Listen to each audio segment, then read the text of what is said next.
A Bíblia Sagrada.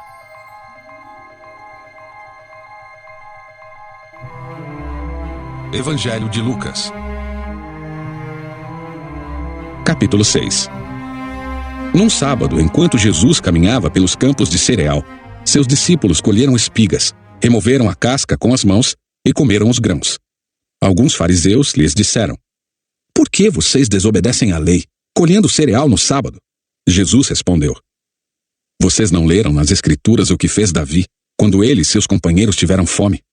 Ele entrou na casa de Deus, comeu os pães sagrados, que só os sacerdotes tinham permissão de comer, e os deu também a seus companheiros. E acrescentou: o Filho do Homem é Senhor até mesmo do sábado."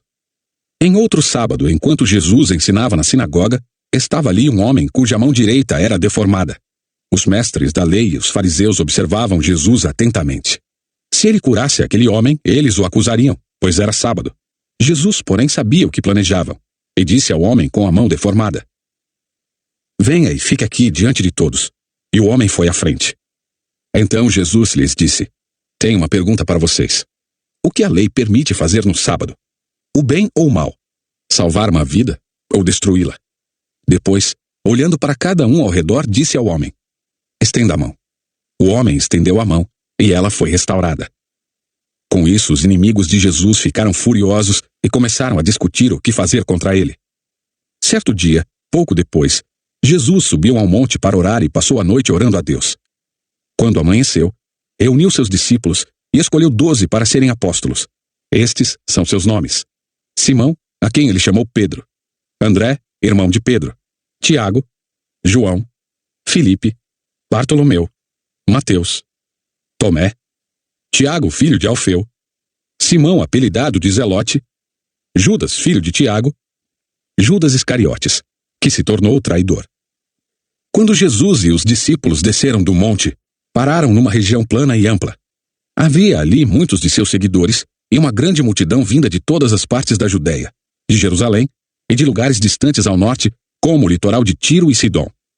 Tinham vindo para ouvi-lo e para ser curados de suas enfermidades, e os que eram atormentados por espíritos impuros eram curados. Todos procuravam tocar em Jesus, pois dele saía poder, e ele curava a todos. Então Jesus se voltou para seus discípulos e disse: "Felizes são vocês, pobres, pois o reino de Deus lhes pertence.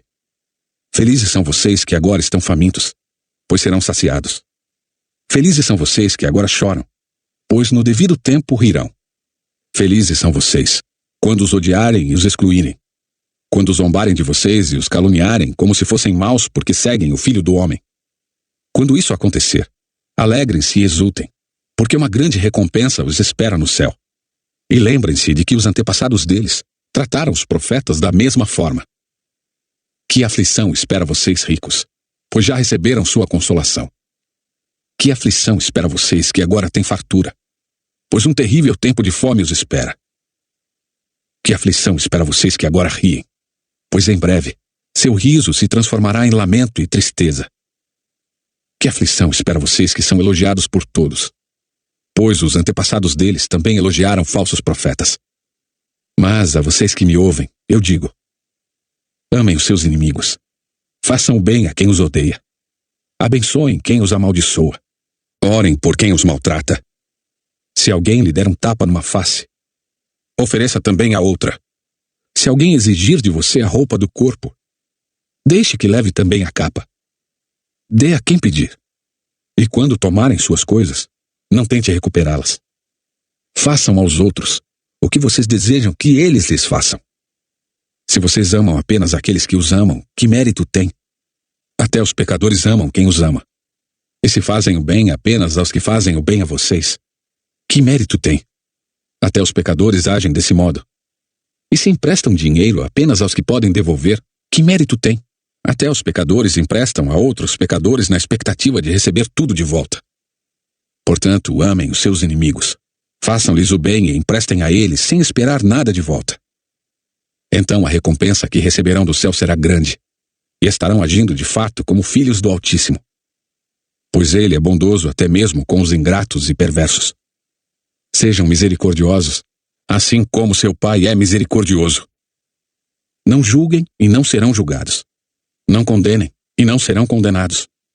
Perdoem, e serão perdoados. Deem e receberão. Sua dádiva lhes retornará em boa medida, compactada, sacudida para caber mais, transbordante e derramada sobre vocês. O padrão de medida que adotarem será usado para medi-los. Jesus deu ainda a seguinte ilustração. É possível um cego guiar outro cego? Não cairão os dois num buraco? Os discípulos não são maiores que seu mestre, mas o aluno bem instruído será como o mestre. Por que você se preocupa com o cisco no olho de seu amigo, enquanto há um tronco em seu próprio olho? Como pode dizer, amigo, deixe-me ajudá-lo a tirar o cisco de seu olho, se não consegue ver o tronco em seu próprio olho? Hipócrita! Primeiro livre-se do tronco em seu olho, então você verá o suficiente para tirar o cisco do olho de seu amigo. Uma árvore boa não produz frutos ruins, e uma árvore ruim não produz frutos bons. Uma árvore é identificada por seus frutos. Ninguém colhe figos de espinheiros, nem uvas de arbustos espinhosos. A pessoa boa tira coisas boas do tesouro de um coração bom, e a pessoa má tira coisas más do tesouro de um coração mau. Pois a boca fala do que o coração está cheio. Por que vocês me chamam Senhor, Senhor, se não fazem o que eu digo? Eu lhes mostrarei como é aquele que vem a mim, ouve as minhas palavras e as pratica. Ele é como a pessoa que está construindo uma casa e cava fundo e coloca os alicerces em rocha firme. Quando a água das enchentes sobe e bate contra essa casa, ela permanece firme, pois foi bem construída. Mas quem ouve e não obedece é como a pessoa que constrói uma casa sobre o chão, sem alicerces. Quando a água bater nessa casa, ela cairá, deixando uma pilha de ruínas. Que bom que você chegou até o final da leitura. Agora te peço que deixe seu like, se inscreva no canal para mais conteúdo e compartilhe o Evangelho através desse vídeo. Até a próxima!